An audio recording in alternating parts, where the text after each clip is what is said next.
Welcome back to my channel. और आज की वीडियो में हम करेंगे क्लास 9 मैथ्स का चैप्टर नंबर पॉलिनोमियल्स। उसको ही हम आगे कंटिन्यू करेंगे। इस चैप्टर पे मैंने पहले भी 3 वीडियोस कवर कर चुकी है, जिसमें मैंने एक्सरसाइज 2.1, 2.2 और 2.3 आपको पढ़ा दिया है। तो आज मैं आपको कराऊंगी एक्सरसाइज 2.4। तो हमारा क्वेश्चन नंबर 1 क्या है? Determine which of the following polynomial has x+1 as a factor. तो इस क्वेश्चन में आपको 4 पार्ट्स दिए हैं और ये बताना है कि कौन से पॉलिनोमियल में x+1 उसका फैक्टर होगा। तो सिमिलर क्वेश्चन हमने 2.3 में भी करा था, जो मेरी लास्ट वीडियो थी उसमें भी सेम मैंने यही टाइप का क्वेश्चन कराया था कि आपको ये बताना है x+1 इस पॉलिनोमियल का फैक्टर है या नहीं।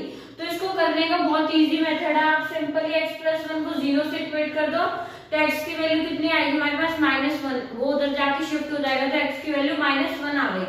और वही x की वैल्यू आपको इस गिवन पॉलिनोमियल में पुट करनी है। अगर रिमाइंडर 0 आ जाते तो हम कह देंगे yes x+1 is the factor of this polynomial. और अगर रिमाइंडर 0 नहीं आता है तो हम नो लिख देंगे आंसर। तो चलिए चेक करते हैं फर्स्ट पार्ट के लिए कि क्या x+1 इस पॉलिनोमियल का फैक्टर है या नहीं।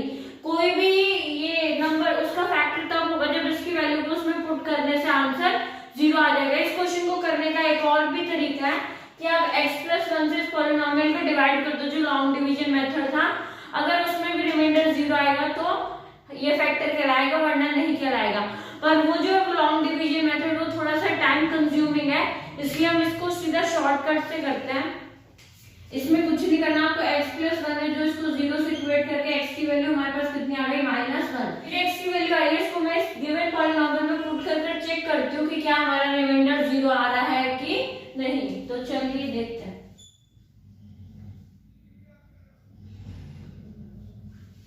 तो देखिए हमारा भी x आ रहा है, वहां पर -1 पुट करने से हमारा क्या आ रहा है आंसर? -1 + 1 -1 + 1 तो 2 - 2 0। तो जैसा कि आंसर 0 आ रहा है तो हम कह देंगे yes x+1 is the factor of the given polynomial, यानी कि जो x+1 है ये इसका फैक्टर है, क्योंकि यहाँ से हमने जो x की वैल्यू निकाली वो पुट करने से आंसर 0 आ रहा है। तो अब इसका सेकंड और थर्ड पार्ट भी सेम इसी तरह आप खुद से ट्राई कर लेना। तो मैं इसका फोर्थ पार्ट करा देती हूँ, क्योंकि यहाँ पे देखो रूट आ रहे थे, इसमें आपको कंफ्यूजिंग लगे, इसलिए हम इसका फोर्थ पार्ट देख लेते हैं। इसमें भी कोई आपको अलग से कुछ नहीं करना है, सेम वही स्टेप्स रिपीट करने हैं। तो यहाँ पर भी x की वैल्यू कितनी आ जाएगी? -1।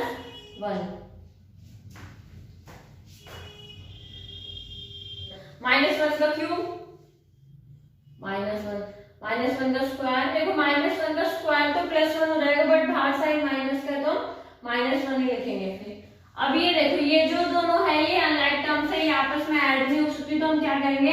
-1 से इन दोनों टर्म्स को सेपरेटली करके मल्टीप्लाई करना आपको। तो ये क्या है? -2 और ब्रैकेट में -1। फिर ये भी माइनस हो जाएगा ना, माइनस। तो फिर देखो ब्रैकेट के बाहर माइनस का साइन है, तो ये भी क्या हो जाएगा? -√2 इंटू -1, -√2 इंटू -1 और +√2। ये देखो -1 कितना हो गया? -2। अब -2 इंटू -1 ये दोनों मल्टीप्लाई में है। अगर इनके बीच में कोई साइन ऑन और ये ब्रैकेट में लिखा, इसका मतलब ये मल्टीप्लाई में, तो -2 इंटू -1 ये +2 हो जाएगा। ये देखो -√2 इंटू -1 ये भी दोनों माइनस माइनस कैंसिल आउट हो जाएंगे, और √2 इंटू 1 √2 आ जाएगा। तो ये क्या आ गया? +√2 और ये भी +√2। तो देखो ये तो कैंसिल आउट हो गए, √2 + √2 ये कितना आ गया? 2√2। तो ये जो हमारा आंसर आया ये 0 के इक्वल नहीं है, 2√2 इज नॉट इक्वल टू 0। तो इस वाले पार्ट के लिए जो x+1 है वो इस गिवन पॉलिनोमियल का फैक्टर नहीं होगा। तो आप यहाँ पे लिख देना। तो यहाँ पे मैंने लिख दिया no x+1 is not a factor of the given px, यानी कि ये जो पॉलिनोमियल था वहां पे x+1 उसका फैक्टर नहीं है।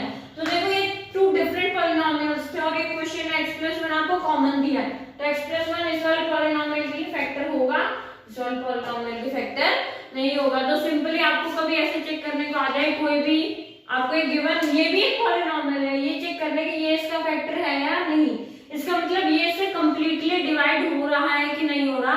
तो सिंपली आप x की वैल्यू को निकालो और उसको गिवन पॉलिनोमियल में पुट कर चेक कर